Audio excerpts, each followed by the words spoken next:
welcome back again to my channel. I'm Euanne Hyuna. So today magluluto tayo ng ham cheese roll. At ito ang mga ingredient.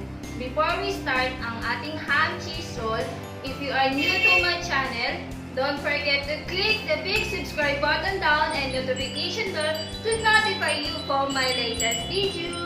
Let's be friends! Thank you for subscribing me. Now we start our ham cheese roll. And these are our ingredients: ham, cheese, breadcrumbs, egg, oil, and also we needed the rolling pin to flatten the bread. Now let's start to flatten the bread. Ang una natin dapat gawin is pipiin natin itong tinapay gamit itong rolling pin.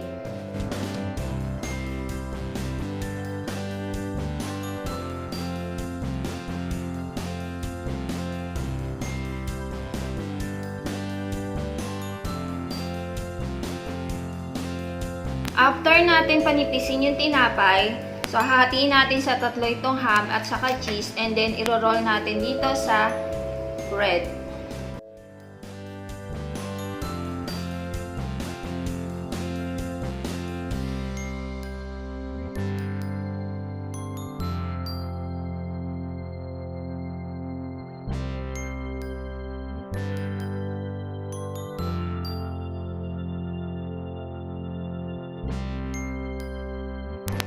Now, tapos na, ididip naman natin ito sa egg at sa breadcrumbs.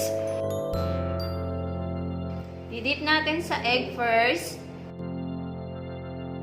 Next, sa breadcrumbs.